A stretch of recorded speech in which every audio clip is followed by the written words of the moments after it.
Park Yuna walked through the long white corridor of Omega-7 Station. Her shoes made soft sounds on the metal floor. All around her, aliens of different shapes and sizes moved in groups. Some had scales. Some had fur. Some had skin colors that Yuna had never seen before she came to space. She was 28 years old. She was a translator. Her job was small and simple. She read documents. She changed words from one language to another. She stayed quiet. She stayed invisible. That was what humans were supposed to do out here in the galaxy. Humans were new to space. They had only joined the Galactic Coalition 5 years ago. Other species have been traveling between stars for thousands of years. To them, humans were like children, weak, soft, not important. Yuna did not mind. She liked her quiet job. She liked watching the different aliens. She liked learning their languages and their ways. But today was different. Today, something big was happening on the station. The Varak had come. Yuna had read about the Varak in her training files. They were apex predators. They looked like giant wolves that walked on 2 legs. They stood 8 feet tall. Their fur was dark gray or black. Their eyes were golden and sharp. Their teeth could bite through metal, but it was not their bodies that made other species afraid. It was their culture. The Varak lived by strength. They believed in dominance. They believed in pack hierarchy. The strong ruled. The weak obeyed. Wars had started because someone looked at a Varak the wrong way. Entire planets had burned because of small insults. Today, the Varak were here for a diplomatic summit. They wanted to discuss trade routes and territory. The coalition had sent their best diplomats. Security was everywhere. Everyone was nervous. Yuna walked faster. She needed to reach the document room where she worked. Lieutenant Kim Do-yoon had told her to stay hidden during the summit. "Don't draw attention," Do-yoon had said that morning. His face was serious. The Varak notice everything. If they see a human doing something wrong, it could cause problems for all of us. Yuna had nodded. She understood. Humans had no power here. They had no strong ships. They had no weapons. They had nothing to offer except their minds and their work. One mistake could ruin everything. She turned a corner and stopped. The corridor ahead was empty. That was strange. Usually, this area was busy with workers and diplomats. But now, there was no one. The lights above made a soft humming sound. The air felt still. Then Yuna saw a dot at the end of the corridor.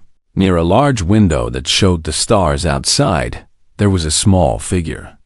It was sitting on the floor. It was covered in dark gray fur. It had little pointed ears and a short tail. It was a Varak cub. Yuna held her breath. The cub was tiny compared to the adults she had seen in pictures. It barely reached her waist. Its golden eyes were wide and wet. It looked lost. It looked scared. Where were its guards? Where were its parents? A cub of the Varak should never be alone. Their culture protected children above all else. Something was wrong. Yuna knew she should walk away. She should find security. She should report this and let someone else handle it. That was the smart thing to do. That was the safe thing to do. But the cub made a small sound. It was a whimper. A sad, lonely whimper that made Yuna's heart hurt. She thought of her little nephew back on Earth. She thought of how he cried when he was lost in a market once. She thought of how scared he looked until she found him and held his hand. This cub was not human. It was an alien. It was part of a species that could kill her with one bite. But right now, it was just a child. A scared child who needed help. Yuna took a step forward. The cub heard her. Its head snapped up. Its golden eyes locked onto hers. For a moment, they just stared at each other. Human and Varak. Prey and predator. Two creatures that should have been enemies. The cub growled. It was trying to look fierce. It was trying to be brave. But the growl was weak and shaky. Its small body was trembling. Yuna did not run. She did not scream. She slowly kneeled down on the floor. She made herself small. She made herself not scary. "Hello," she said softly. Her voice was gentle. "Boss, are you lost?" The cub did not understand her words. Yuna was speaking human language, but it seemed to understand her tone. Its ears moved forward. Its growl stopped. Yuna did not reach out. She did not try to touch the cub. She knew that would be dangerous. She simply waited. She sat on the cold floor and waited. The cub watched her. Its golden eyes studied her face. It sniffed the air, smelling her scent. Minutes passed. Neither of them moved. Then, slowly, the cub took a step toward her. Yuna's heart was beating fast. She could hear her own blood in her ears. But she did not move. She kept her hands on her knees. She kept her eyes soft and calm. The cub took another step. And another. It was close now. Close enough that Yuna could see the patterns in its fur. Close enough that she could hear its small breaths. "It's okay," Yuna whispered. "I won't hurt you." Behind her, she heard footsteps. Someone was coming. She heard a sharp voice. "Human." "Step away from the cub." It was Choi Sunwoo, a coalition security officer. He was running toward them. His face was pale with fear. "Step away now," Sunwoo shouted. "Do you know what you're doing? That's the daughter of the High Warlord. Touching a Varrock cub is forbidden. It could mean war." Yuna started to stand up. She started to move away. But before she could, the cub moved first. The small creature stepped forward and pressed its furry head against Yuna's palm. Its eyes closed. Its body relaxed.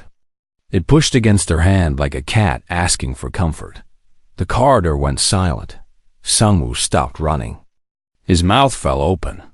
He stared at the scene before him like he was watching the end of the world. Yuna looked down at the cub. She could feel its warm fur against her skin. She could feel its small heart beating fast, then slow. The cub let out a soft sigh. It trusted her. "What did you do?" Sunwoo whispered. His voice was shaking. "What did you just do?" Yuna did not know how to answer. She did not understand what had happened. She only knew that a scared child had come to her for comfort, and she had not turned away. Somewhere in the station, alarms started to sound. Somewhere, voices were shouting. Somewhere, the most powerful predator in the galaxy was learning that a human had touched his daughter. Hi, Warlord Kalen was coming, and nothing would ever be the same. The security footage spread through the station like fire dot in every office, on every screen. Aliens watched the same video. A small human woman kneeling on the floor. A Varrock cub pressing against her hand. Two creatures that should never have touched, connected in a single moment. Park Yuna sat in a small gray room. It was a waiting room near the security office. The walls were bare. The chairs were hard. A single light hung above her head. She had been here for 2 hours. Choi Sunwoo had brought her here after the incident. He had not been unkind, but his face was full of worry. He told her to wait. He told her not to speak to anyone. Then he left to make calls. Yuna looked at her hand. The hand that had touched the cub. She could still feel the warmth of the small creature's fur. She could still see those golden eyes looking up at her with trust. Her name was Rova. Yuna had learned that much. The cub was called Rova, and she was the only daughter of High Warlord Kalen, the most powerful leader in the Varrock nation. Rova had somehow escaped their guards and wandered into the empty corridor. She had been lost for almost an hour before Yuna found her. The door opened. Lieutenant Kim Do-yoon walked in. His face was serious and tired. "Yuna," he said. He sat down across from her. "Do you understand what happened?" "I touched the cub," Yuna said. Her voice was quiet. "I know I shouldn't have. It's not that simple." Do-hyun rubbed his eyes. In Varric culture, touching a cub without permission is a challenge. It says that you believe you are strong enough to protect that cub. It says that you are claiming a place in their pack. Yuna's stomach turned cold. "I didn't mean to claim anything." She was scared. "She came to me. I know." Do-hyun sighed. "But the Varric don't see it that way. To them, the cub chose you. That makes it worse." "Worse? How?" Do-hyun was quiet for a moment. When he spoke again, his voice was low. "In their culture, cubs have special abilities. They can sense what the Varric call heart fire. It is the inner strength of a being. Cubs choose their protectors based on this heart fire. If Rova chose you, it means she sensed something in you. Something strong." Yuna shook her head. "That's crazy. I'm not strong. I'm just a translator. The Varric won't care about your job. They only care about what their cub saw in you." Do-hyun leaned forward. "Yuna, the High Warlord is coming here. Right now. He has seen the footage. The entire Varric delegation has seen it." Fear rose in Yuna's chest. "What will they do to me?" "I don't know. This has never happened before. A human has never touched a Varric cub. There is no rule for this. No past example." Do-hyun looked at her with honest eyes. "Ambassador Sionari is trying to talk to them. She is offering apologies. She is offering payment. But the Varric are not responding." The door opened again. Sunwoo stood there, his face pale. "They're here," he said. "The Varric want to see her. All of them. The entire delegation." Do-hyun stood up fast. "That's 30 Varric warriors in one room. We can't send her alone." "We have no choice," Sunwoo said. "They asked for her by name. If we refuse, they will see it as an insult. This situation is already dangerous. We cannot make it worse." Yuna stood up slowly. Her legs felt weak. Her heart was pounding. But she kept her face calm. "I'll go," she said. Do-hyun grabbed her arm. "Yuna, you don't have to do this. We can find another way." "No." Yuna looked at him. "I made this happen. I should face it. Maybe I can explain. Maybe I can fix it." Do-hyun looked at her for a long moment. Then he let go of her arm. "I'll come with you. I'll stand outside the room. If anything happens, if you need help, just call." Yuna nodded. She took a deep breath. Then she followed Sunwoo out of the room.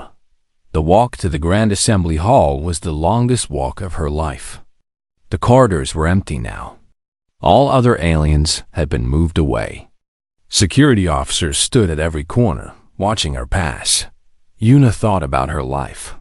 She thought about her family on Earth. She thought about her mother who made the best soup. She thought about her father who worked in a factory. She thought about her nephew, who loved to run and play. She might never see them again. The doors of the Grand Assembly Hall stood before her. They were huge, made of dark metal with strange symbols carved into the surface. 2 Varric guards stood on either side. They were massive, their golden eyes fixed on her. Yuna stopped. She looked at the guards. They looked at her dot, then the doors opened. The smell hit her first. It was a wild smell, like forests and earth and something ancient. The room beyond was large and dark. Lights hung from the ceiling like distant stars. And everywhere, there were VAREC.30 of them. 30 giant wolf-like predators sitting in a circle around the room. Their eyes glowed golden in the dim light. Their teeth gleamed when they breathed. They did not move. They did not speak. They simply watched as Yuna walked into the room. She felt like a rabbit walking into a den of wolves. At the far end of the room, on a raised platform, sat a Varrock larger than all the others. His fur was pure black. His eyes burned like molten gold. Scars crossed his face and arms, marks of many battles. This was High Warlord Kalen. This was the father of the cub she had touched. Beside him stood Ambassador Sio Nari, a human woman with gray hair and a tired face. She had been trying to negotiate. Yuna could see the stress in her eyes. Yuna walked to the center of the room. She stopped. She did not know what to do. Should she bow? Should she speak? Should she wait? Before she could decide, a sound came from the side of the room. A small sound. A happy sound. Yuna turned. Little Rova was there. The cub was being held by two Varrock attendants. But when she saw Yuna, her golden eyes went wide. Her tail started to wag. She made excited sounds, pulling against her holders. "Rova, be still," one attendant growled. But Rova did not listen. With a burst of strength, she broke free from their grip. Her small legs carried her across the floor. She ran past warriors. She ran past guards. She ran straight to Yuna, and then she jumped into Yuna's arms. Yuna caught her without thinking. The cub was warm and soft and surprisingly light. Rova wrapped her small arms around Yuna's neck. She pressed her face against Yuna's shoulder. Then, with a happy sigh, she closed her eyes. The room went completely silent. No one moved. No one breathed. 30 predators stared at the small human woman holding their most precious cub. Yuna stood frozen. She could feel Rova's heart beating against her chest. She could feel the cub's complete trust, her complete peace. This child, this alien child, had chosen her again. In front of everyone, High Warlord Kalen rose from his seat. He was even larger standing up. His presence filled the room like a dark storm. He walked toward Yuna. Each step made the floor shake. Each step brought him closer. Yuna wanted to run. She wanted to drop the cub and flee. But she couldn't. Rova was holding her too tightly. Rova trusted her too completely. Kalen stopped in front of her. He looked down at his daughter sleeping in the human's arms. His golden eyes moved to Yuna's face. He studied her. He smelled the air around her. Then he spoke. His voice was deep like thunder. "She has been claimed." The words echoed through the silent room. Around them, every Varrock in the hall lowered their head. Every predator, every warrior, every killer bowed before the small human woman holding a sleeping cub. Yuna did not understand. She looked at Ambassador Nari with confusion. The ambassador's face was white with shock. "What does that mean?" Yuna whispered. Ken heard her. He answered, "My daughter has chosen you. She has given you her trust, her heart, her loyalty. In our culture, this cannot be broken. This cannot be undone." His eyes were intense but not angry. "You are now Rovakin. You are her guardian, her protector, her family." Yuna's legs went weak. "I don't understand. I'm just a human. I'm no one." "You are wrong," Kalen said. "My daughter sees what others cannot. She sees your heart fire. She sees your strength." He placed one massive hand over his chest. "The Varrock do not question a cub's choice. We trust them completely. And now we must trust you." He stepped back. He raised his voice so all could hear. "This human is under Varrock protection. She is part of my pack. Anyone who harms her harms us all. Anyone who insults her insults us all. Let the galaxy know." The Varrock warriors spoke as one. Their voices shook the walls. Let the galaxy know. In her arms, Rova slept peacefully, dreaming of warmth and safety and the human who had not turned away. Yuna stood in the center of the room, holding an alien child, surrounded by predators. And somehow, Impossibly, she was safe. 3 days passed after the claiming ceremony. Park, Yuna's life changed completely. She no longer lived in the small human quarters at the edge of the station. She now had rooms in the Varrock section, near the High Warlord's chambers. 2 Varrock guards followed her everywhere she went. They did not speak much, but their golden eyes watched everyone who came close to her. Yuna still did not fully understand what had happened. One moment she was a nobody, a simple translator doing quiet work. The next moment she was Rovakin, guardian to the most important cub in the Varrock nation. Little Rova stayed close to her. The cub followed Yuna like a shadow. She held Yuna's hand when they walked. She sat in Yuna's lap during meals. She slept in Yuna's room, curled up at the foot of her bed. At first, Yuna was scared. She did not know how to care for an alien child. She did not know Varrock customs or rules. She was afraid of making mistakes, but Rova made it easy. The cub did not expect perfection. She only wanted Yuna's presence, her warmth, her gentle voice. When Yuna read documents for work, Rova sat beside her and watched. When Yuna ate human food, Rova tried small bites and made funny faces. When Yuna felt worried, Rova pressed her furry head against Yuna's hand, just like she had done in the corridor. Ambassador Isio Nari visited Yuna on the second day. The older woman sat across from her in the new quarters. Her face was tired but kind. "How are you doing?" Nari asked. "I'm confused," Yuna admitted. "Everything happened so fast. I don't know what I'm supposed to do now." "No one knows," Nari said. "This has never happened before. A human becoming part of a Varrock pack. It's completely new. Is it bad for humans? For the delegation?" Nari smiled slightly. "Actually, it might be good. The Varrock respect you now. By extension, they respect humans a little more.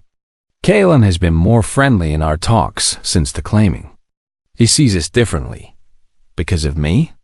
Because of what Rova saw in you. Heartfire, they call it. The Varrock believe it's the truest measure of a person. Strength of body means nothing to them compared to strength of spirit." Nari leaned forward. "Whatever you have inside you, Yuna, it impressed them. Don't be ashamed of it." But not everyone was impressed. On the third day, Yuna met Warlord Drenn.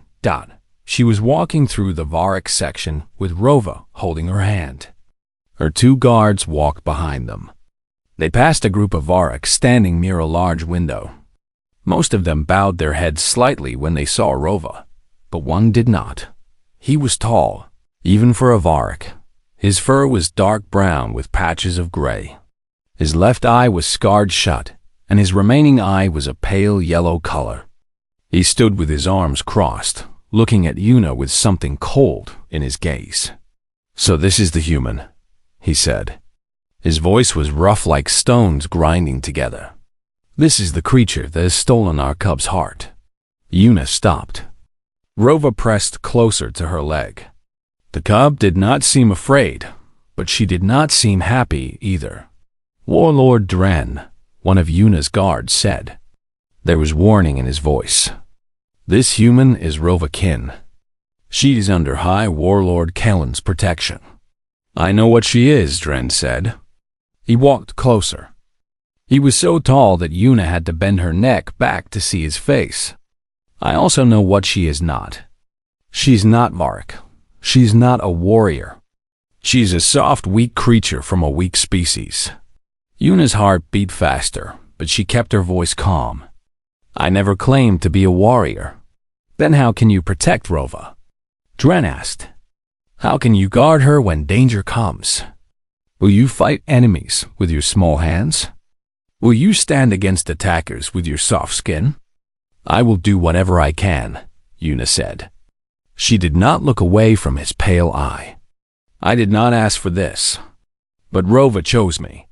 I will not betray her trust." Drenn laughed. It was not a kind laugh. Trust, the trust of a cub. Cubs are foolish. They do not understand the real world. They sense feelings, not facts.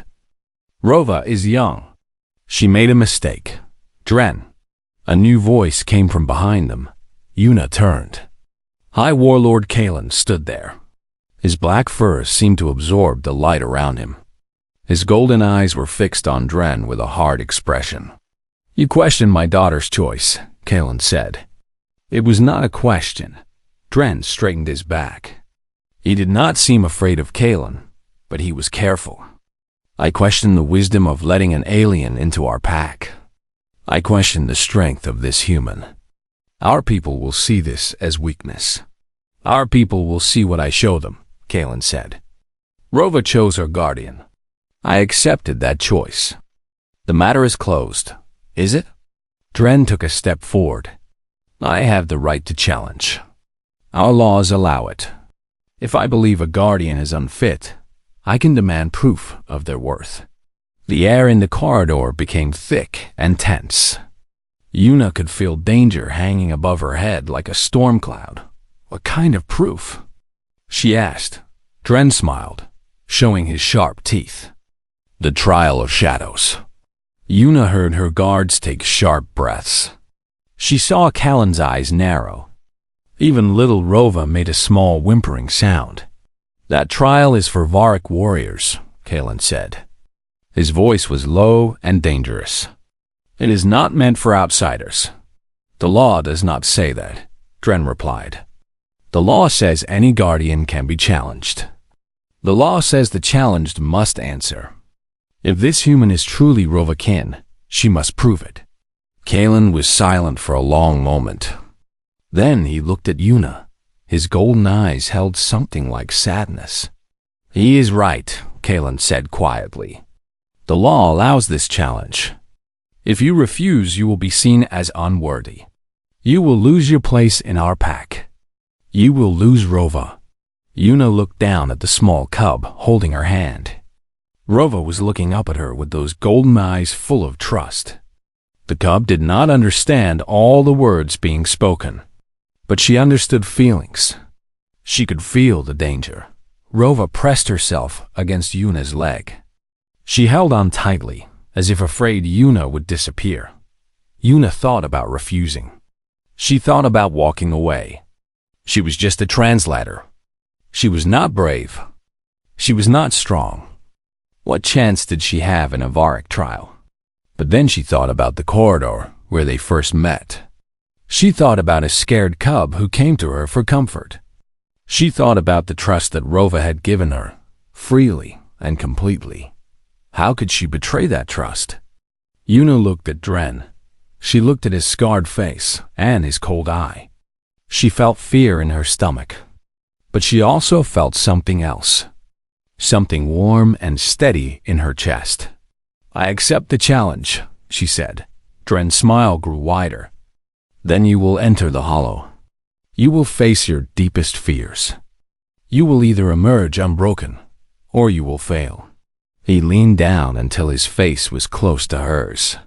I have seen Varic warriors break in the hollow. Strong warriors. Brave warriors. What chance does a human have? I don't know, Yuna said honestly. But I won't know unless I try. Dren straightened up. He looked at Kalen. 3 days. The trial will be in 3 days. Let everyone see what happens when a human tries to be Varic. He walked away. His followers went with him. Soon, the corridor was quiet again. Kalen approached Yuna. His massive form blocked out the lights behind him. You did not have to accept, he said. Yes, I did. Yuna picked up Rova and held the cub in her arms. The small body was warm against her chest. She chose me. I can't let her down. Kalen studied her face. Then, slowly, he nodded. The trial of shadows tests the spirit, not the body. It shows you your worst fears, your deepest pangs, your greatest shamas. Many who enter do not return the same. Some do not return at all. Yuna swallowed hard. What happens to them? Their minds break. They lose themselves in fear. They become empty. Kellen's voice was heavy. I would not wish this trial on anyone. But Dren has forced our hand. Can you tell me how to pass it? Kalen shook his head. Every trial is different. Every person faces their own fears. I cannot prepare you for what you will see. He paused. But I can tell you this. The Varric who survive the Hollow do not fight their fears. They do not run from them. They accept them. They make peace with them. Yuna thought about his words. Accept fear. Make peace with it. It sounded simple. It sounded impossible. Rova made a small sound. She was looking at Yuna's face, her golden eyes worried. Yuna smiled at the cub. She made her voice gentle. Don't worry. Everything will be okay.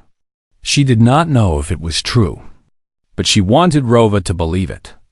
She wanted to believe it herself. 3 days. She had 3 days to prepare. 3 days to find the strength she wasn't sure she had Dot in her arms. Rova held on tight and did not let go. The Hollow was located deep inside Omega 7 Station. Park. Yuna walked through dark corridors toward the trial chamber. Her guards were not with her. Rova was not with her. For this trial, she had to go alone. The past 3 days had been strange. Yuna had tried to prepare, but how do you prepare for your worst fears? She had read about the trial of shadows in Varric texts. She had talked to Kalen and his advisors. She had spent time with Rova, holding the cup close, reminding herself why she was doing this. Lieutenant Doihian had come to see her the night before. His face was worried. You don't have to do this, he said. We can find another way. The ambassador is talking to the Coalition Council. Maybe they can stop the trial. They can't, Yuna said. This is Varric law. No one can interfere. Then let me go instead. Let me take the trial for you. Yuna shook her head. The law says only the claimed can answer. I have to do this myself. Dohin had looked at her with sad eyes. You're braver than you know, Yuna. She did not feel brave. She felt scared. But she also felt determined. Rova had chosen her. A small child had trusted her completely. She would not let that trust be wasted. Now, she stood before the entrance to the Hollow. It was a large metal door with strange symbols carved into its surface. The symbols glowed with a soft blue light. Around her, the Varric had gathered. Kalen stood at the front, his golden eyes watching her with a mix of hope and worry. Behind him were his warriors, his advisors, his people. And off to the side, Warlord Dren waited with a cold smile on his scarred face. Enter when you are ready, Kalen said. The door will close behind you. Inside, you will face the trial. When it is over, if you have not broken, the door will open again. And if I break? Yuna asked. Kalen did not answer. He did not need to. Yuna took a deep breath. She thought of Rova. She thought of those golden eyes full of trust. She thought of the warm weight of the cub in her arms. She walked through the door. Darkness swallowed her immediately. The door closed behind her with a heavy sound. For a moment, she could see nothing. She could hear nothing. She could feel nothing except her own heartbeat. Then the trial began. Light appeared around her. She was standing in a small room. It looked familiar. It looked like her apartment back on Earth. The apartment she had lived in before. She came to Space. She saw herself sitting on a couch. A younger version of herself. She was crying. Yuna remembered this day. It was the day her grandmother died. A grandmother who had raised her after her parents divorced. A grandmother who had taught her to be gentle and patient. A grandmother who had loved her more than anyone. You weren't there, a voice said. It was her own voice, coming from the crying woman on the couch. She died alone. You were at work. You were too busy to visit. And she died alone. The pain hit Yuna like a wave. Guilt, shame, regret, all the feelings she had buried deep inside herself came flooding back. "I'm sorry," Yuna whispered. "I'm so sorry." "Sorry doesn't bring her back," the voice said. "Sorry doesn't change anything. You failed her. Just like you'll fail Rova." The room changed. Now Yuna was standing in space. Stars surrounded her. But she was alone. Completely alone in the endless darkness. "This is what you are," the voice said. "Small, alone, nothing. You pretend to be strong, but inside you're empty. You pretend to be brave, but inside you're terrified." Yuna floated in the darkness. The cold pressed against her skin. The silence filled her ears. She felt herself getting smaller and smaller, disappearing into the void. She wanted to scream. She wanted to cry. She wanted to run away and never come back. But she didn't. Instead, she closed her eyes. She took a breath. And she spoke. "Yes," she said. "I am small. I am scared. I wasn't there when my grandmother died. I carry that guilt every day." The darkness seemed to pause. The voice went silent. "But being small doesn't mean being worthless," Yuna continued. "Being scared doesn't mean being weak. My grandmother taught me that. She was small too. She was scared too. But she loved me anyway. She cared for me anyway. That's what mattered." The space around her shifted. Now she was standing on a bridge. A high bridge over a deep valley. Wind pushed against her. The ground below was so far away. "Look down," the voice commanded. "See how high you are. One step and you fall. One mistake and you die. How can you protect anyone when you can't even protect yourself?" Yuna looked down. Her stomach turned. Fear gripped her heart, but she did not step back. She did not close her eyes. "I can't protect everyone," she said. "I can't save everyone. I might fail. I might fall. But that doesn't mean I shouldn't try." The bridge shook. Cracks appeared in the stone beneath her feet. "I'm not doing this because I'm strong," Yuna said. "I'm doing this because someone needs me. A scared child came to me for help. I couldn't turn away then. I can't turn away now." The cracks grew wider. Pieces of the bridge started to fall into the valley below. "Maybe I'll fail," Yuna said. Her voice was steady now, calm. "Maybe I'll let Rova down. Maybe I'll never be good enough. But I have to try. That's all anyone can do. Try. Keep trying. Even when you're scared. Especially when you're scared." The bridge collapsed. Yuna fell. She fell through darkness. She fell through cold air. She fell toward nothing. And as she fell, she felt something strange. Peace. She had faced her fears. Her guilt over her grandmother. Her loneliness in the universe. Her doubt about her own worth. She had looked at them. She had accepted them. She had made peace with them. They were part of her. They would always be part of her. But they did not control her. The falling stopped. Yuna opened her eyes. She was standing in the trial chamber again. The door was in front of her. It was open. Light poured in from outside. She walked through the door. The Varric were waiting. All of them. Their golden eyes watched her emerge from the hollow. She was shaking. Her face was wet with tears. She didn't remember crying. But she was standing. She was whole. She had not broken. A murmur went through the crowd. The Varric looked at each other with surprise and something like awe. Warlord Dren pushed forward. His scarred face was twisted with disbelief. "Impossible," he said. "The hollow should have destroyed her. She is human. She is weak." "She is standing before you," Kalen said. His voice was strong and proud. She entered the hollow. She faced the trial. She emerged unbroken. The law is satisfied. Dren's pale eye blazed with anger. This proves nothing. Maybe the hollow went easy on her. Maybe it sensed her weakness and held back. The hollow does not hold back, an old Varick woman said.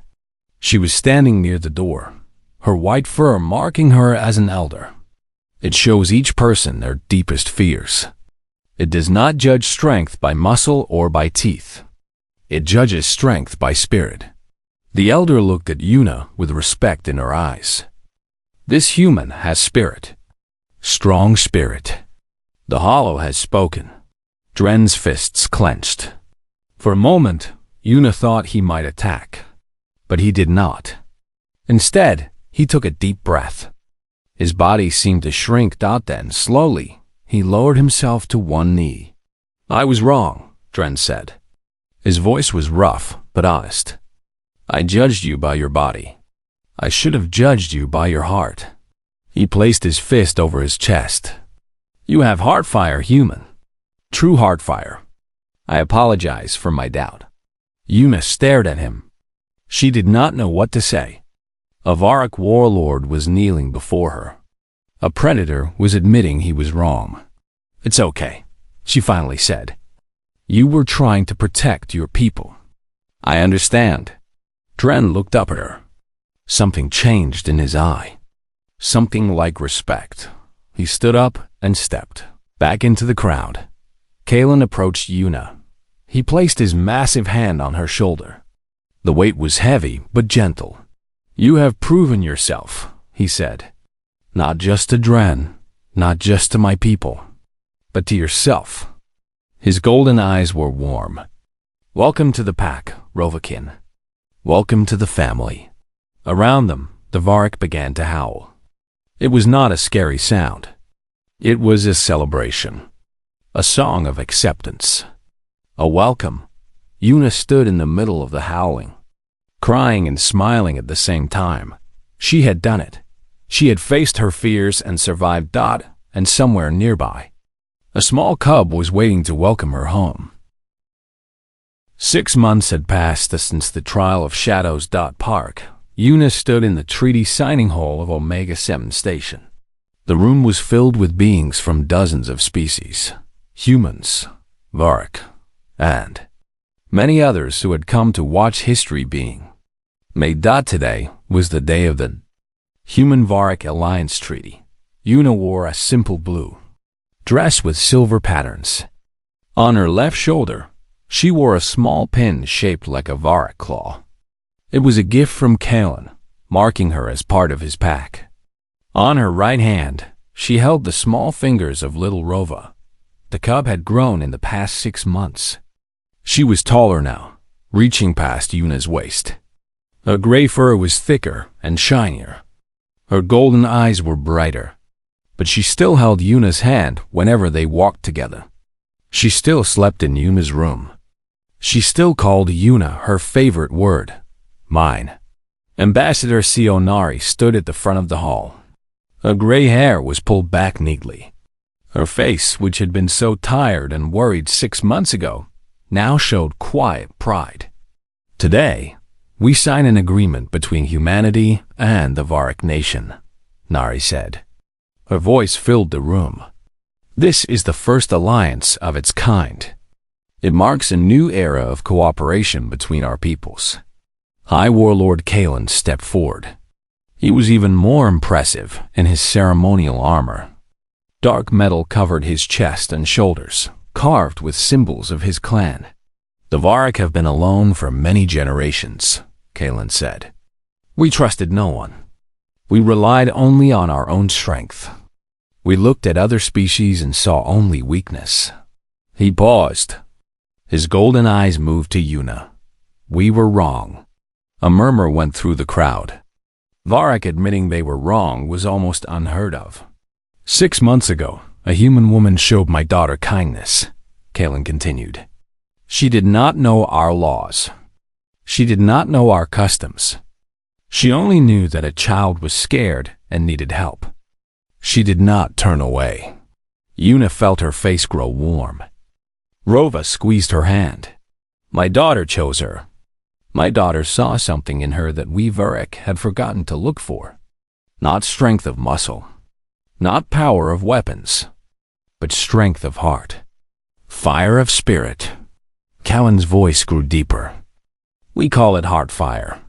And this human has more of it than warriors I have known my whole life. Lieutenant Kim Do-hyun stood near the human delegation. He caught Yuna's eye and smiled. Beside him, Security Officer Choi Sunwoo was trying very hard not to cry. Humanity is young in the galaxy, Kalin said. You do not have great ships. You do not have mighty armies. But you have something else. Something rare. You have the ability to care for those who are not your own.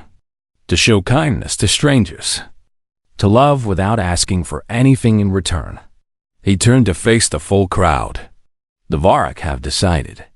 We will stand with humanity. We will protect them as they protected our cub. We will fight beside them as they would fight beside us. His voice rose like thunder. Let the galaxy know. Humanity is not alone. Humanity has been claimed. By us. The Vuric warriors in the hall raised their fists. Their voices joined together in a powerful shout. Claimed! Claimed! Claimed! The sound shook the walls. Other species in the crowd looked amazed and a little scared. The Vuric were the most feared warriors in the galaxy, and they were pledging themselves to protect the soft, weak humans. Ambassador Nari stepped forward with the tree document. Kalin stepped forward with his own copy. They exchanged papers. They pressed their marks into the seals. The alliance was official. Applause filled the hall. Voices called out in celebration. History had been made, but Yuna barely heard any of it. She was looking down at Rova. The cub was looking up at her with those beautiful golden eyes. Eyes full of love. Eyes full of trust. Eyes that had seen something in her that she never saw in herself. You did good, Rova said. Her voice was soft and happy. My human did good. Yuna knelt down and hugged the cub. Rova's fur was soft and warm against her cheek. The cub's small arms wrapped around her neck and held tight. We did good, Yuna whispered. Together. Later that evening, there was a celebration feast. Humans and Vuric ate together, laughed together, told stories together. It was strange and wonderful. Things that should not work, working perfectly. Yuna sat at a long table with Rova on one side and Do-hyun on the other. Across from her sat Warlord Drenn. In the months since the trial, Dren had changed. He was still fierce. He was still proud. But he treated Yuna with respect. Sometimes, he even seemed to protect her. You know, Dren said, tearing into a piece of meat, I still don't fully understand humans. You are strange creatures. You are small and fragile. You cannot run fast or fight well. By all logic, you should be prey. But, Yuna asked with a small smile. Dren shook his head slowly. But you are not prey. I don't know what you are. You are something new. He looked at her with his single pale eye. The galaxy has not seen anything like humanity before. I think many will be surprised by you. I hope they'll be good surprises, Yuna said. Some will be. Some will not. Dren showed his teeth in what might have been a smile. But the Vuric will be there. Whatever happens, we will be there. High Warlord Kalin approached the table. Rova immediately jumped up and ran to her father, throwing herself into his arms. Kalin caught her easily, holding her against his chest. Father, did you see? My human was so pretty in the ceremony. Rova said happily. I saw, Kalin said. His golden eyes moved to Yuna. Your human did very well. Yuna stood up and bowed her head slightly. Even after 6 months, she still felt nervous around Kalin. He was so powerful. So important. Thank you for everything, she said. For accepting me. For protecting me. For giving me a place in your pack. Kalen set Rova down and approached Una. He stood before her, massive and dark and overwhelming. "I should thank you," he said. "Before you came, my daughter was lonely. She had guards and servants, but no real friend. She had power but no warmth. You gave her warmth." His voice softened. "You gave us all warmth." He placed his hand over his heart. "In our culture, when someone does us a great service, we say they have added fire to our pack. You have added fire to our pack, Park Una of Earth, and for that, we will be forever grateful." Una felt tears in her eyes. She had come to space feeling small and invisible. She had thought she had nothing to offer. She had been wrong. Rova tugged at her dress. "Up! Up!" the cub demanded. Una laughed and picked her up. Rova settled into her arms, her head resting on Una's shoulder, her eyes slowly closing. "She's sleepy," Una said. "She always sleeps well with you," Kalen said. "She feels safe." Around them, the celebration continued. Humans and Varric talked and ate and danced. Officer Sunwoo was trying to teach a young Varric warrior how to do a human handshake. Ambassador Nari was deep in conversation with a Varric elder. Do-Hyun was arm wrestling with a Varric and losing badly, but laughing about it. Una held Rova close and watched it all. Two species that should have been enemies, learning to be friends. Two worlds coming together because a small cub got lost in a corridor. And a human woman did not turn away. "I have a question," Una said quietly to Kalen. "Ask. When Rova chose me in the corridor that first day, were you angry?" Kalen was silent for a moment. Then he spoke. "I was afraid," he admitted. "Not angry, afraid. I did not know what kind of person my daughter had chosen. I did not know if you would hurt her or abandon her or use her." He looked at Rova sleeping in Una's arms. But cubs do not make mistakes about heart fire. They see the truth of people. My daughter saw your truth, and I learned to trust her choice. "I'm glad you did," Una said. "So am I." The night grew late. One by one, beings began to leave the celebration. The hall grew quieter. Una stayed where she was, holding the sleeping cub, watching the stars through the great windows. Do-Hyun came to stand beside her. "So," he said, "how does it feel? Being part of an intergalactic alliance?" Una thought about the question. She thought about everything that had happened. The fear, the trial, the acceptance, the love. "It feels like home," she said. Do-Hyun nodded. "A strange home, full of giant wolf aliens. The best homes are a little strange." Rova stirred in her sleep. She made a small sound and pressed closer to Una. Her tiny hand gripped Una's dress. In the silence of the night, surrounded by stars and new friends and the weight of a sleeping child, Una finally understood something. Strength was not about muscles or weapons. It was about staying. It was about caring. It was about not turning away when someone needed you. She had shown that strength in a corridor 6 months ago when she knelt down before a scared cub. And now she was part of something bigger than herself. Part of a pack. Part of a family. Part of history. She was Rovakin. She was guardian. She was human. And she had been claimed. In the silence of trust. Even the fiercest hearts find home. And they did.